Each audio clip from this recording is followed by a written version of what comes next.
Before we get started with the video, I want to thank my friend Brian, and I want to let you know this watch was lent into the channel by GQ Jewelers. His store is actually located in San Diego, California, so do me a favor, go support his business, link in the description. If you're looking to pick up an Orient Bambino because word on the street is that they're a great watch for the money, I will tell you to watch this video first. The MSRP for this Seiko Pressage Cocktail Time SRPE43 is $425. That means that for a little over $200, you get a watch that, in my opinion, looks and feels much better than an Orient. I understand that for a lot of new collectors out there, any watch costing over $100 is a lot of money. But my friends, once you get deep into this hobby, a watch that's fully manufactured in-house and costs less than $1,000, it's an absolute bargain. The Pressage collection takes a more playful approach to the popular cocktail theme line.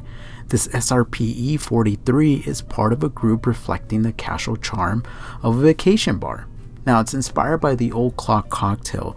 Its graded deep blue dial features a press pattern reminiscent of the light reflected by a classic cocktail glass, as well as numeral style to recall the printing on a vintage liquor label. It honestly goes without saying that the dial is absolutely incredible on these line of watches. I mean, for the price point, in my opinion, you get a lot more for your money than you do with a Grand Seiko.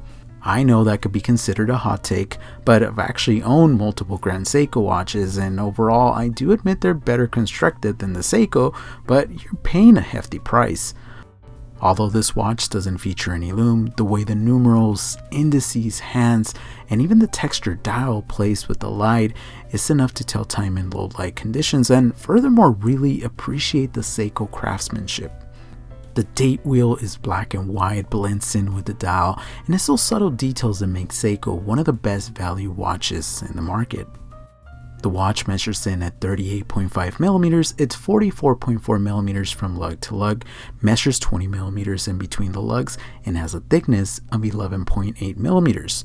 The entire watch weighs in at only 63 grams. It's water resistant to 50 meters and features a box-shaped Harlex crystal. Before I go on, that right there is a big no-no in my book. Harlex crystals on a $425 watch, it's not acceptable by today's standards.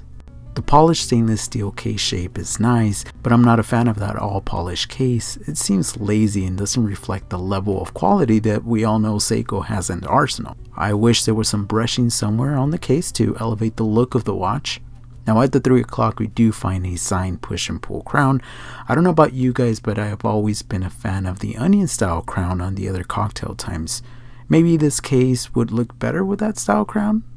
When flipping the watch over, we find a display case back, and through it we find the heart of the watch, Seiko's own in-house automatic caliber 4R35 movement with 41 hours of power reserve, 23 joules, a beat rate of 21,600 beats per hour. It can be hacked, it can be hand wound, and well, I don't need to talk about accuracy because that's not Seiko's strongest selling point. I will, however, talk about the finishing of the movement. I like the gold sign rotor, and although the movement is rudimentary and mass-produced, it looks pretty, and to new and seasoned collectors, seeing the movement in action is pretty neat. On my 6 and 7/8 inch wrists, the watch feels and wears very comfortable. The 20mm blue leather strap is not great, however it does feature a signed tri-fold push button release clasp. The strap, like many other Seiko straps, feels very inexpensive, but hey, don't worry, most Grand Seiko straps feel the same. The saving grace here is twofold. First, the strap features a quick release system, so removing the subpar strap would be very easy. And second, the 20mm lug width means you can find a number of straps that would elevate the look and feel of this watch. Honestly, this watch is perfect for anyone looking for a watch with a beautiful dial but is not looking to spend a lot of money. I've considered adding a cocktail time to my collection, but there's so many beautiful dials to choose from that I'd rather admire them from afar until that perfect one comes my way. Remember, the watch collecting is not about just owning all the watches. You can be a watch enthusiast and not own any watches. Let's bring it home with this.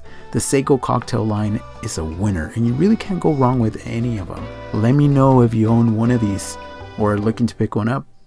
Thank you again for all the support. Be safe out there and stay humble.